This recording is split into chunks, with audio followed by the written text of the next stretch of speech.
That would, to your point, so just like it is for the Prairie Surf Garage, it would be open to the public. That's right. And if we can sell contract parking monthly, just like we did with the other garage, we would do that? Okay. That's right. Is it anticipated to be 1,000 parking spaces or 800 parking spaces or No, something? it's anticipated to be right around 650 right now. Okay, okay. So the garage, the current convention center garage, Yep.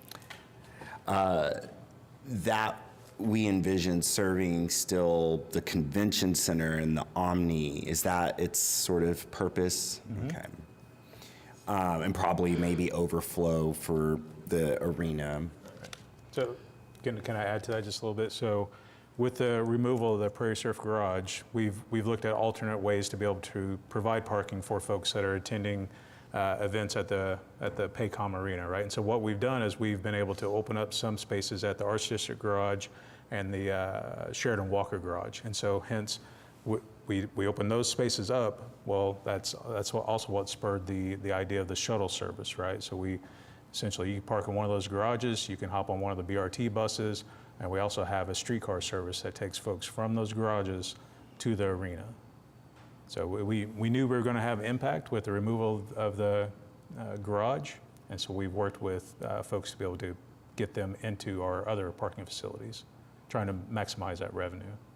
So I would imagine order of operations with bond prioritization would be to try and get that garage built alongside the arena in anticipation of its opening 3 years from now. That's right.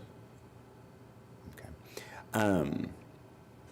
Just to follow up a little bit more about the capital side of the LA 28 Olympic transit needs, like what's examples of like things that would structurally outlast Right. the Olympics? Yep, so whenever I think about the Olympics, I think about it really, when I think about transportation for the Olympics, I think about it in really three buckets, right? So you've got folks that are going to be going to the Olympics, you're going to have folks that are going to be working at the Olympics, and then you're going to have folks that are participating in the Olympics, right?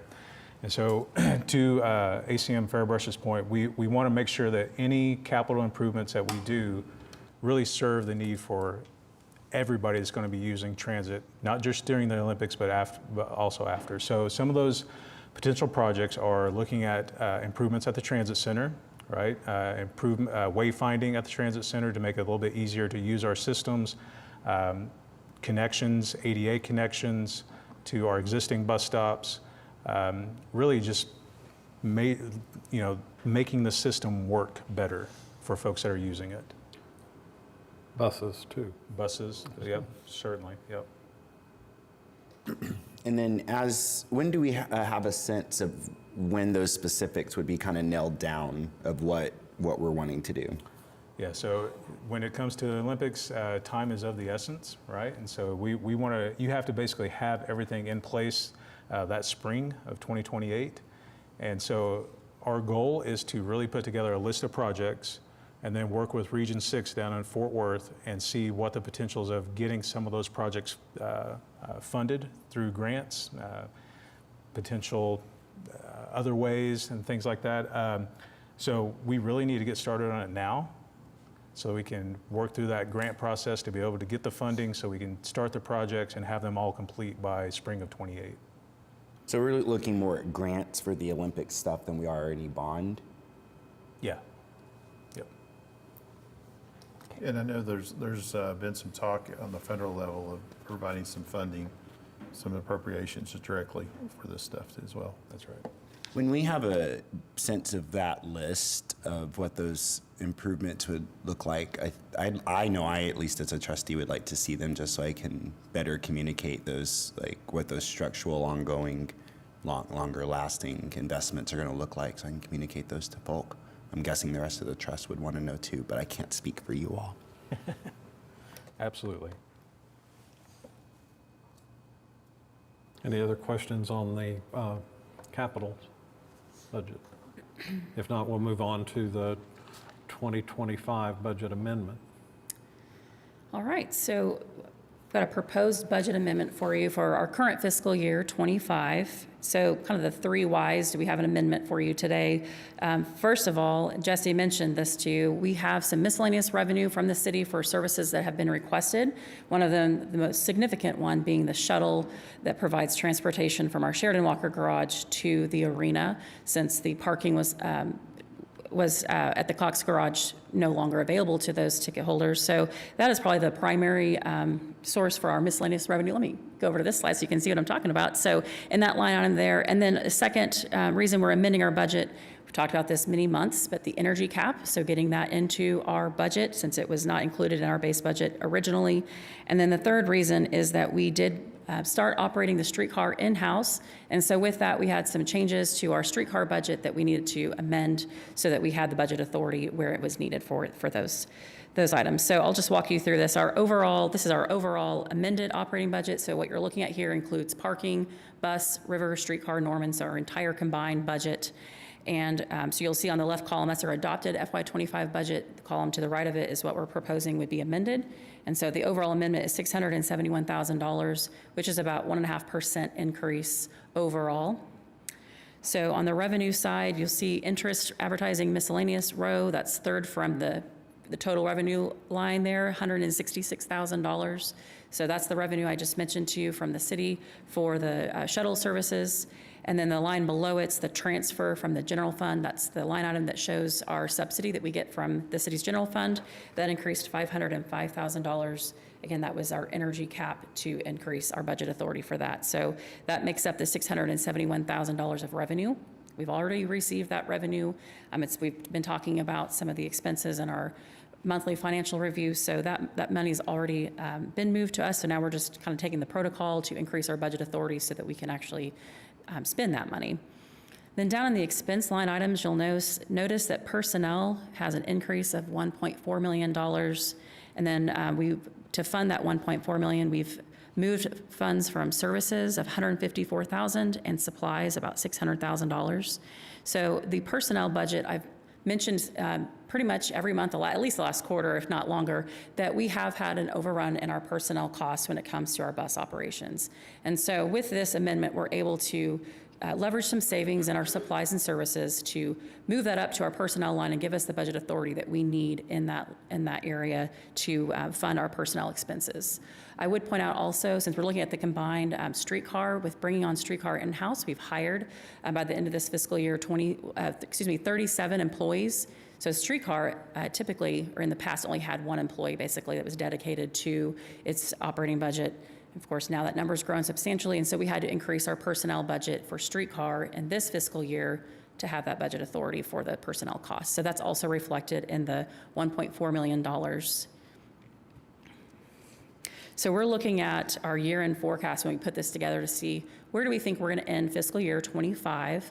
And so with moving the savings from services and supplies up to personnel, we were able to complete this fiscal year funded within the budget that we have. Of course, we had to increase, as I already mentioned, the miscellaneous revenue from services that were requested and energy cap. But notwithstanding those things, we're operating within our budget for FY25 for our expenses. So that is what I have to present for you for the amendment. Happy to answer any questions. In your packet, there is a detailed breakdown by operating unit. So I'm just presenting the combined to you this morning. Are there any comments or questions? If not, we'll go on to the third item, which is item H. All right, so this is our proposed FY26 budget.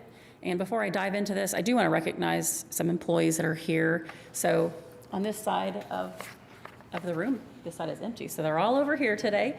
We actually have several new faces. So I'll take this opportunity to introduce you to Christina Hankins, our finance manager. I've introduced her before, but I just want to recognize all of her effort to put this FY26 budget together. It is certainly a team effort. Our division leaders worked very hard as well, but this process starts in November, and here we are in June talking about it for approval. So it's a very lengthy process, And I couldn't even count how many iterations of things moving around and just trying to put it all together. So it's a lot of work, and I just want to acknowledge Christina's efforts and her team. So thank you, Christina.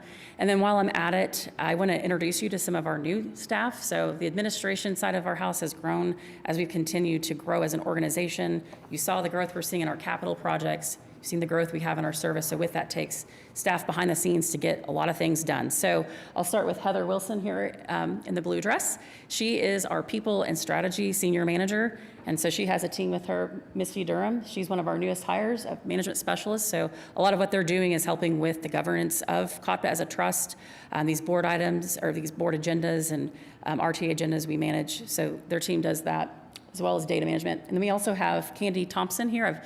I may have introduced her at the Finance Committee. I don't know that I got to last meeting, but she is our projects planner. So the CIP that I showed you earlier, she's in charge of getting that CIP all pulled together, working with finance on the funding sources. Again, 29 projects, 5 years of funding. It's a lot of details to iron out.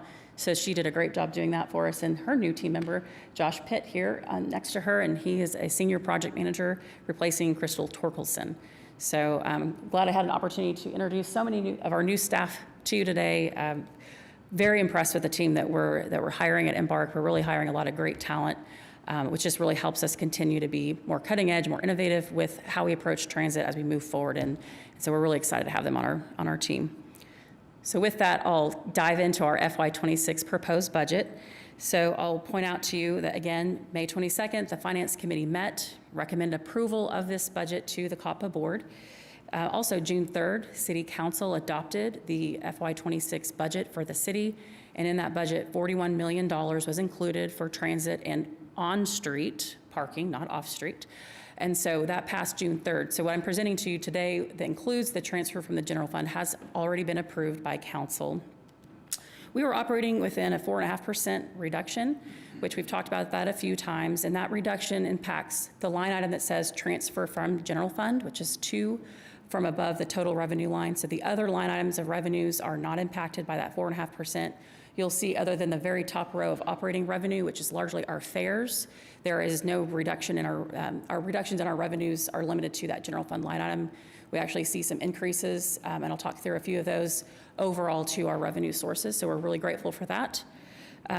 This is a combined budget that you're looking at here. So just like when I review the financials with you each month, we break it down by bus, by river, streetcar, Norman, parking. So what you're looking at here is all of those combined.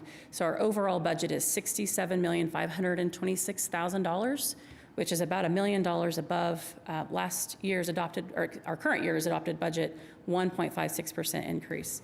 I do want to point out that what you're looking at here is our adopted 25 budget. So since the amended budget has not been approved by the board yet, we're looking at our adopted budget versus our proposed budget. So I have some numbers for you.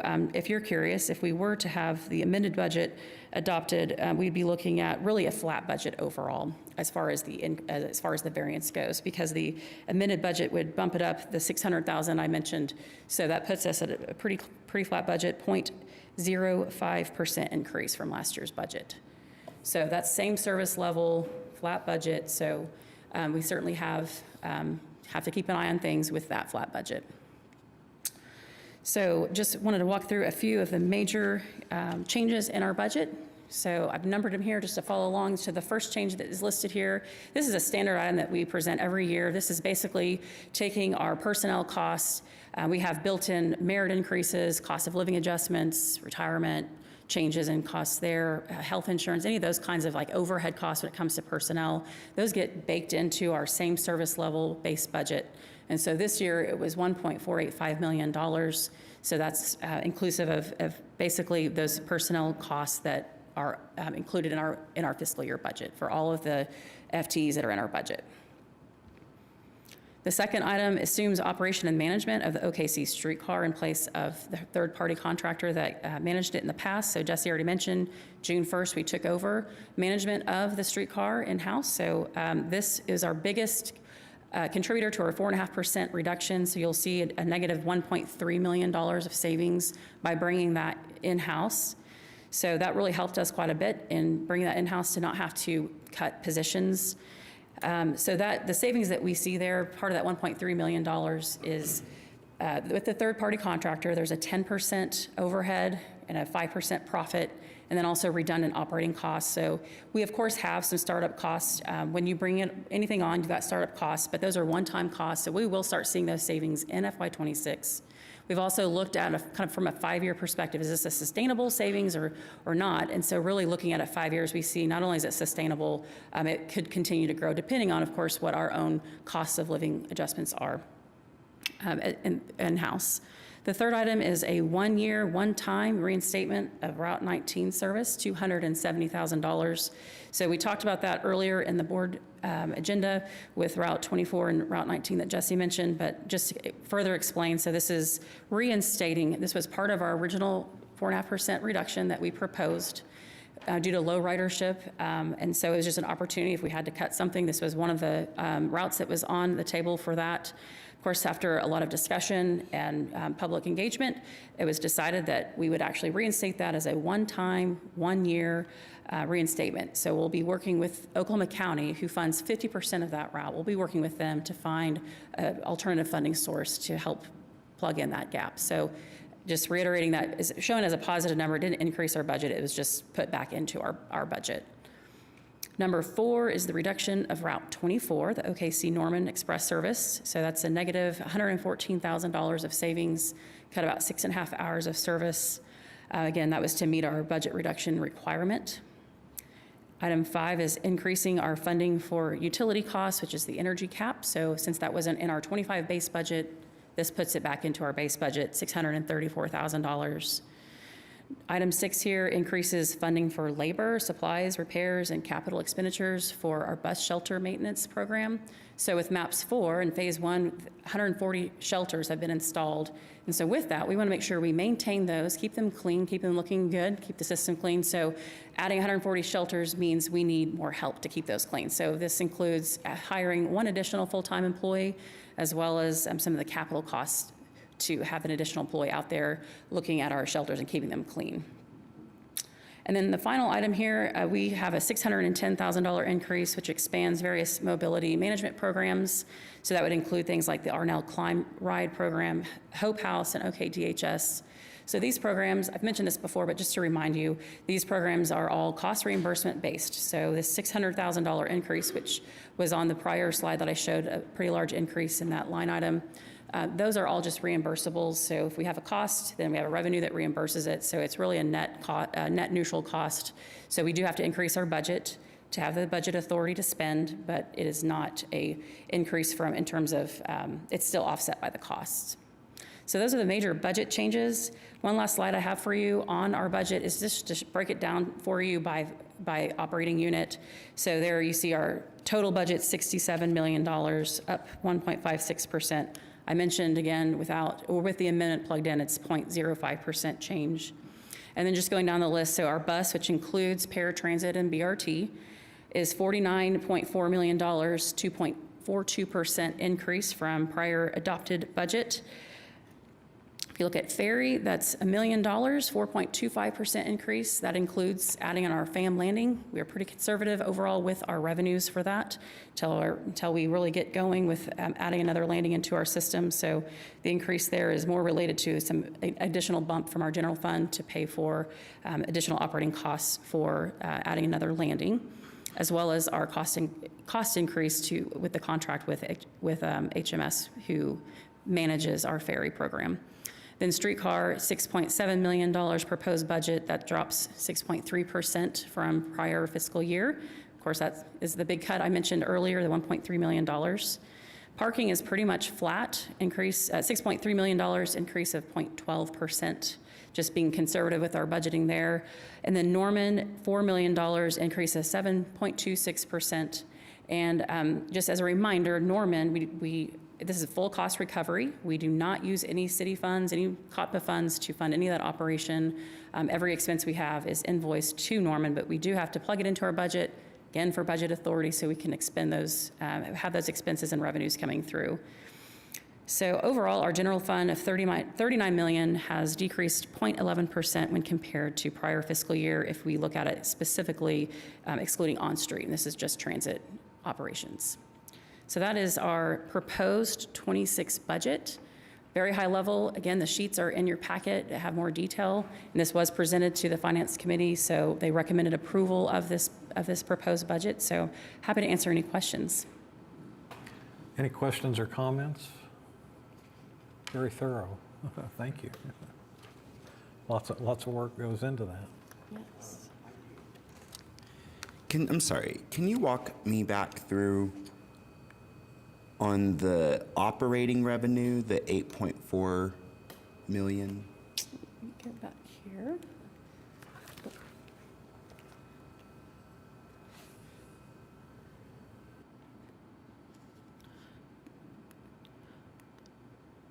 Yes. Yes, operating revenue, that top line there. Yeah, so when I'm looking at like page 2 of the budget to actuals, I'm just looking at some of the sources. Could you walk me back through what's under operating revenue? I sure can. Thank So you. operating revenue is largely our fares. So that includes our fare box, mobile ticketing, and then Embark Plus, that line item on your budget to actual report. Those are the lines that are going to roll up into the operating revenues. And I will mention to you, we took again, just being conservative, we really have a lot of confidence that we can increase our revenue when it comes to our fares, just with the business development efforts that are underway, and we'll be presenting those to our marketing committee a little bit later. But where so we increased the budget for fares, if you looked at a detail line, but the roll-up, the reason you see a slight reduction is because of our Embark Plus revenues. Those have been underperforming, so we did adjust the budget a little bit with those. So that's where the negative 110,000 difference, we just, based on our forecast for FY25, lowered that a little bit for FY26. Okay, thanks. Do you have anything? No, I'm good. Okay. Any other questions or comments? If not, we will take these items separately. So item F is a resolution adopting the capital improvement plan for the 5 years. So is there a motion to adopt item F?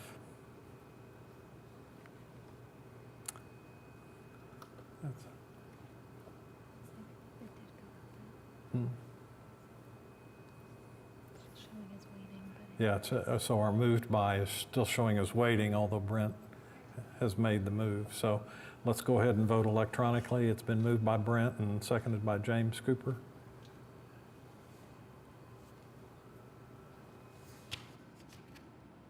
It's not wanting to work on Monday morning, is it?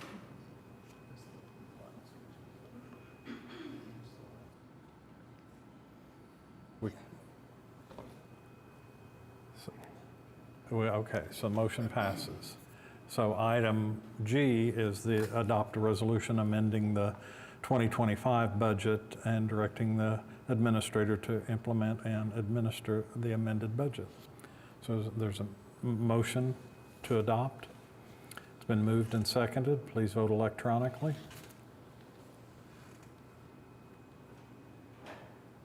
Motion passes.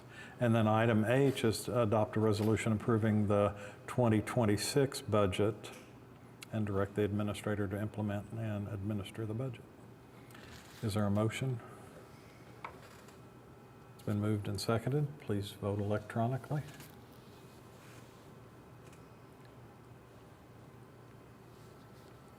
Motion passes. Okay, thank you, Suzanne, for all your hard work. Thank you all for approving our budget. We really appreciate it. Okay.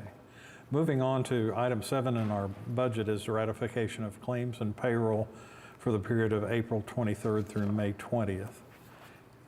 Is there any comment or questions about that? If not, is there a motion to ratify? It's been moved and seconded. Please vote electronically.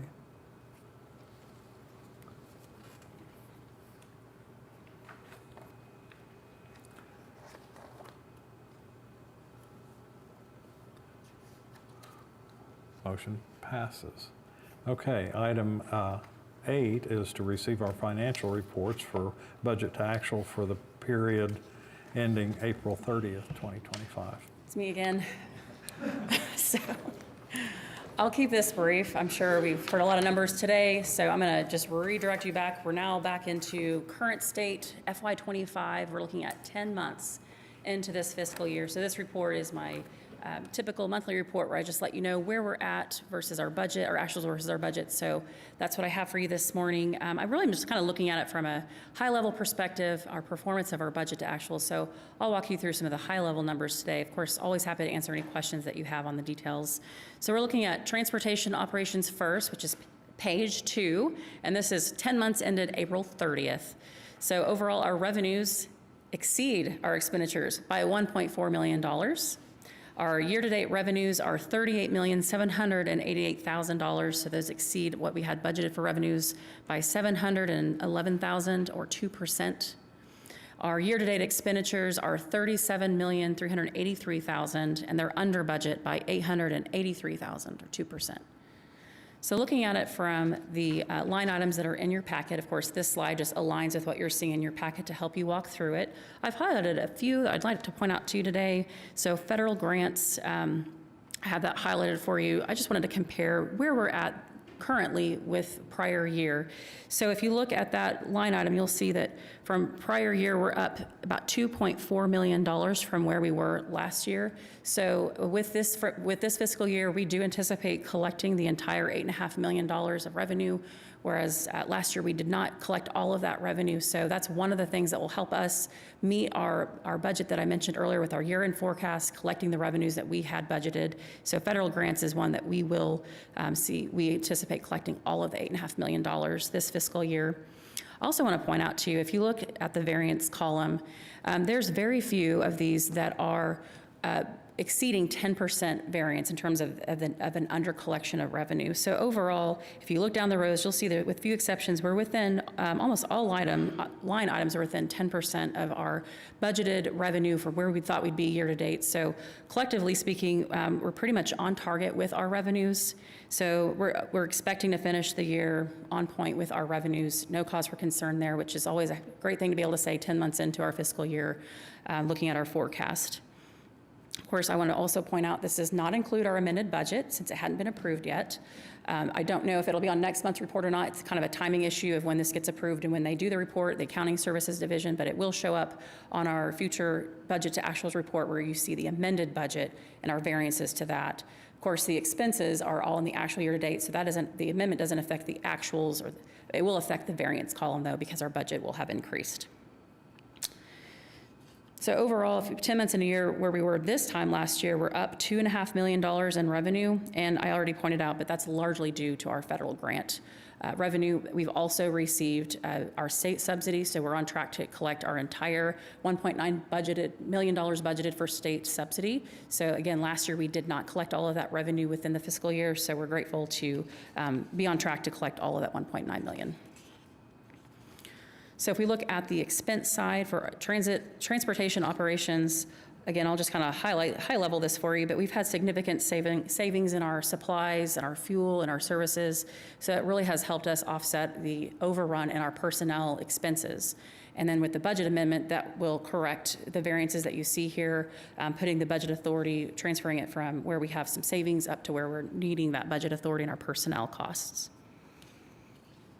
So overall, our expenses are just close to $1 million variance from where we thought we'd be this year. So about 2.3% negative variance in a good way, meaning we've had that savings in our expenses from what we thought where we thought we'd be this time of the fiscal year.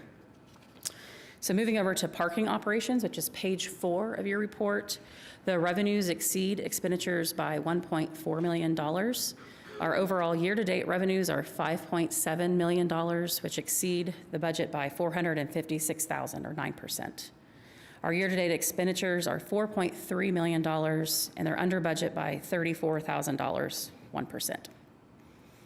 So I've got a couple of comments for you on the revenue side. Again, just kind of wanting to look at where we are this time of the year compared to prior year. The amendment that you all just approved is not included in this, but parking was not amended, so it wouldn't even impact this statement that you're seeing here. I just wanted to point that out to you. So the events and transient parking, I've highlighted that for you. You'll see prior year, we're down about $200,000 from where we were last year. Some of this I would anticipate really is a timing issue with revenue collections with our playoffs that we've been in, and of course semifinals, and now in the finals. We anticipate our event parking revenues will certainly be picking up these last couple of months. We haven't gotten those actual numbers yet, but as the billing goes through and the collections and that kind of thing, then that will be reflected in this. So this time last year, we did make it to the semifinals, and so there was some revenue collected for that parking revenue there, so that could cause some of that variance there. Again, just a timing issue. Overall, though, we are ahead of where we had budgeted for our revenues at $5.7 million. We had budgeted 5.3, so we are ahead of where we thought we'd be. And then if we move over to river cruises, I'm just going to give you the high-level summary on river cruises. Our revenues exceed expenditures by $66,000. Year-to-date revenues are $817,000, and those exceed the budget by $9,800, or 1%. Year-to-date expenditures, $750,000, under budget by $4,300, or 1%. So pretty much spot on with river on our revenues and our expenses. And then streetcar operations, which is page 7 in your packet of the report. Our revenues exceed expenditures by $660,780. Our year-to-date revenues are $6.2 million. They exceed the budget by $225,000, or 4%. Year-to-date expenditures are $5.5 million, and they're under budget by $256,000, or 4% on the streetcar expense side. So on the streetcar operations revenues, I'll highlight for you that we are 4% ahead of where we had budgeted, and really a large part of that is the other revenue line there. As mentioned earlier in the amendment discussion, that's revenue that we got from the city to provide a shuttle for the Thunder games. So there's a shuttle service with streetcar as well that helps people get from their parking spots to in front of the arena. So that is some other revenue there. We've also had some business development revenue included as well. So that's what's put us over our budgeted revenue in streetcar. And then on the operations expenditure side, so I just wanted to point out for you, you'll see highlighted personnel services. So this is the first time that we've ever had personnel services outlined in the streetcar expenses. And so now going forward, you'll begin to see that on the report. And this is because our COTPA trust employees are funded through this personnel services line, whereas our city employees are funded from a different funding source, the payments to city transportation fund. That's just some of the little mechanics behind the scenes, but now that we'll have COTPA trust employees, those costs will be reflected in the personnel services line. So in April, we had begun the hiring process for bringing streetcar in-house, and so we had just a nominal amount of money here, $7,300 expense. Going forward, of course, that will continue to increase as we've hired more folks. And then I'm sure you might be wondering around the Herzog contract, if that's been canceled, where do we see that savings? And so the agreement, of course, was we just took it over June 1st, so we'll really just have that 1 month of savings in FY25 in terms of the contract with Herzog. So that expense is in the streetcar operations line that you see at the top there above personnel services. We will have some, again, one-time costs associated with bringing that in-house. So some of those expenses, the savings won't be realized really in 26. So again, we're kind of netting out, if you factor in all those one-time costs, technology, hiring people, that kind of thing, we've got about a $10,000 savings that we're forecasting this fiscal year. So it's really in 26 that we start seeing those savings from not having the Herzog contract and pass-through expenses in our budget. So that's the report I have for you on our FY25 financials. I promise this is my last presentation, so any other questions I'm happy to answer. Questions? James? This is, I suppose, mostly for my math-minded friends, which are at the podium and I think on the horseshoe. Would you walk me back through with the savings we're going to find ourselves with regarding bringing these streetcar services in-house? You said there were two numbers earlier that really stood out to me. One was a 10 and a 5, I want to say, 10%. Oh, yes, I know what you're talking about. Would you say those numbers for me Yeah. again, please? Yes, so with the agreement that we have with Herzog, part of the contract terms are that they get to have a 10% overhead fee that is applied to the costs. Plus, they're also given a 5% profit, which being a public or a private company, they have to make profit, so they build in a 5%. And so those costs, when you're looking at over $4 million, those certainly add up. Those costs go away with bringing the streetcar under our management. Is the theory of the new to government in a lot of respects? I know we've seen each other for 10 years, but not my background in a lot of respects.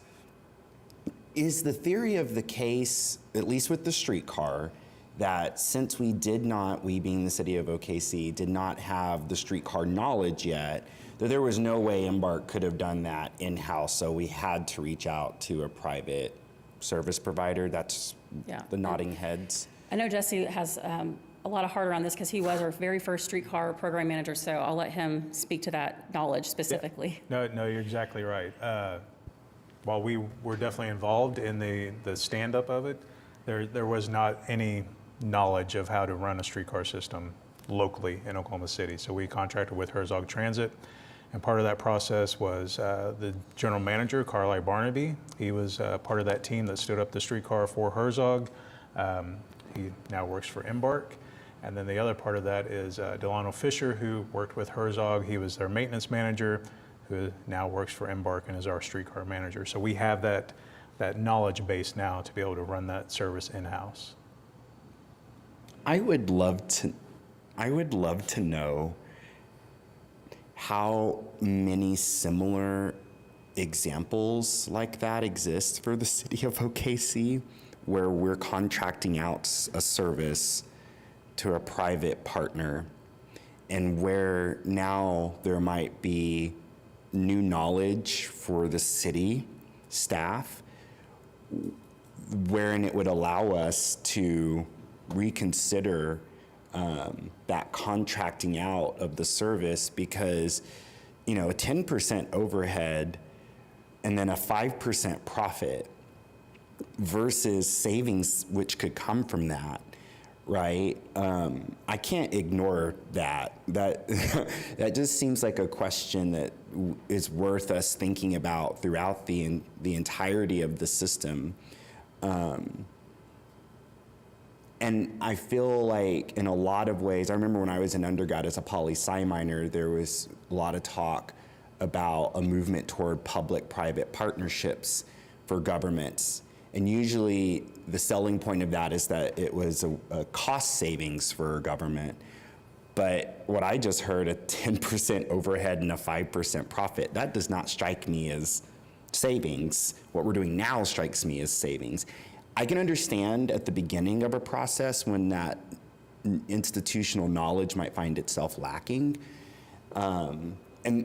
This seems so less abstract to me because though I wasn't nowhere near as closely present at the streetcar launches like a Jesse would have been, that would have been right around the time I would have come on board here. And so I remember that moment. And I can't help but look at Brent on this one because I know he's someone who likes to. I really am trying to be a responsible steward of our taxpayer dollars here. And I'm just wondering how many other places we might find those sorts of savings through a reevaluation. And I'd been wondering as we talked about bringing this in-house what those numbers were, but until that 10 and 5% you just said, I didn't have concrete numbers. So thank you for that. That's all. I'll just leave it at that. I don't know if anyone wants to say anything, but I'll just leave it at that for me. We bought expertise at the beginning of the streetcar operations, that's for sure. And we would have had a tremendous expense of hiring people had we tried to do it ourselves. So there's an offset to that. And a timing now was a good time to switch over. So I applaud the staff for bringing it to our attention and allowing us to make that move. So are there any other questions or comments on our financials? If not, is there a motion to receive our financial reports? All right, Bailey. Okay.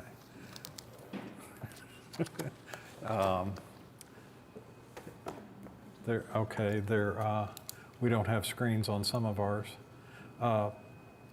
So It's been moved by Brent and seconded by Bailey.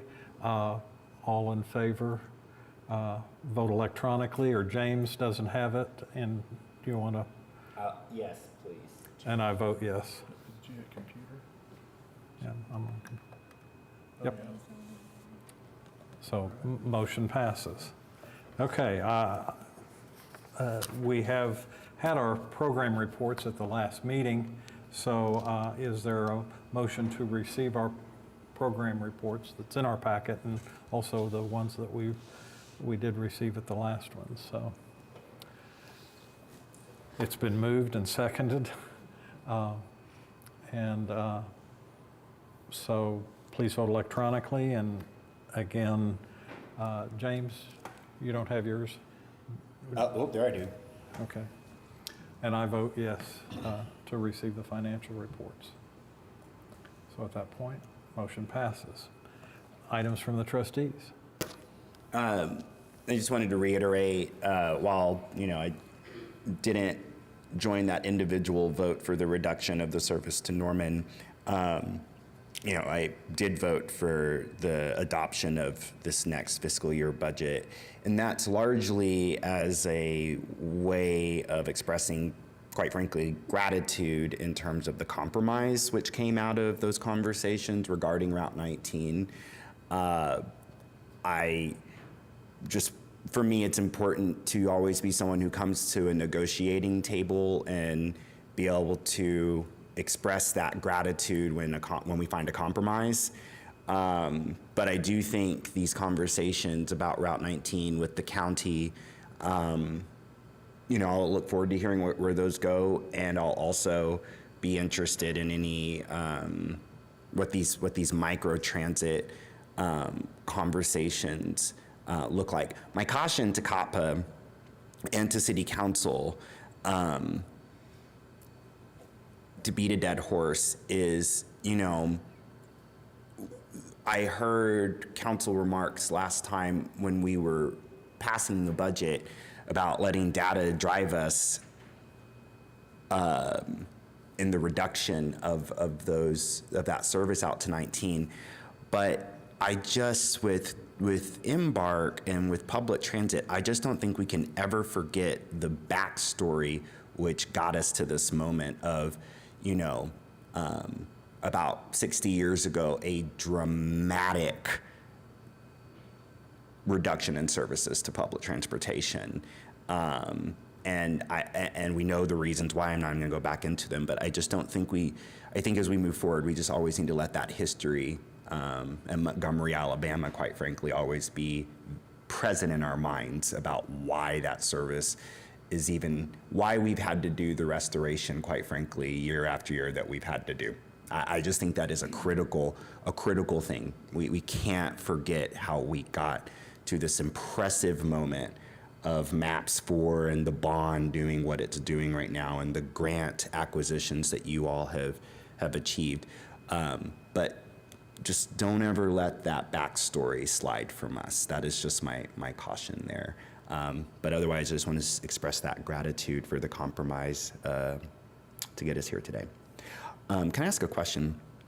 The parking garage around the current convention center and arena, when I was at game 3, was it game 3, the last one that was here? So the most recent one was 3, right? No, 2.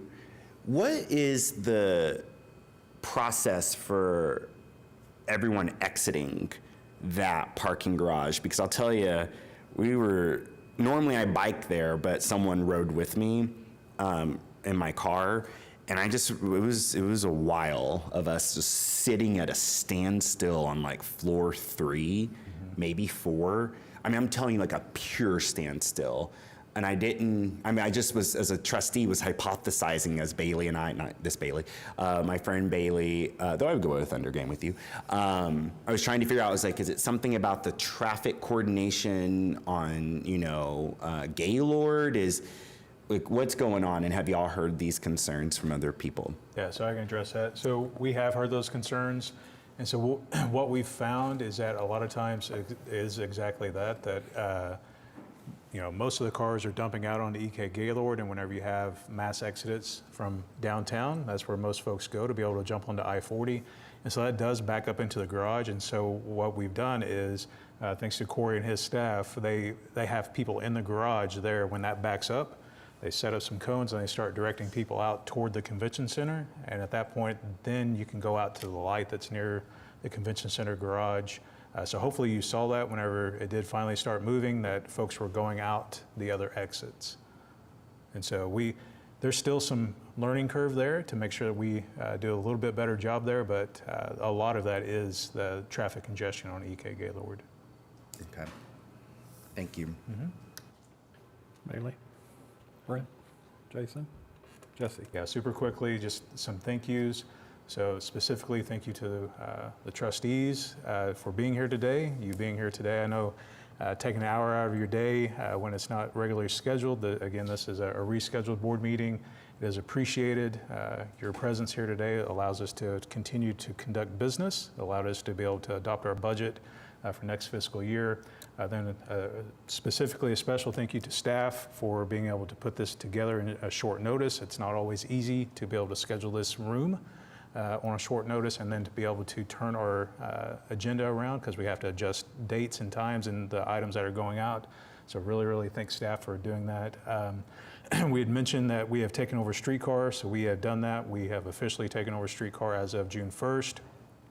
Huge shout out to our staff that made that happen. That did not happen overnight. We've been working on that for the past 4 months. That meant negotiations with our ATU. That meant hiring 38 people, getting them trained, implementing new SOPs, just really, and all the financial stuff behind the scenes. So really, really appreciate everybody doing that. A lot of late nights to make that happen. And then finally, one more shout out to the MAPS office and Public Works and Traffic. So as I'm sure you're aware, the Prairie Surf Garage is starting to come down, specifically on the north side there. That impacts traffic on Reno, and that also impacted the streetcar service. So we were shut down last week to help coordinate the demolition of Prairie Surf, and so appreciate MAPS working with us, giving us plenty of time to know when that was going to happen for us to be able to get that information out to the public, which also meant that we were able to implement a bus bridge. So we technically have not stopped service for the streetcar during that demolition. So with that bus bridge, just like you'd see in other big cities, when rail service stops, we were able to supplement that using our bus bridge. So a lot of coordination there. There's no more, Currently, there's no more scheduled shutdowns Yes. in relation to the demo. thank you. Yep. Good. Okay, thank you. Thank you all for coming to the special meeting, and no other business. We are adjourned.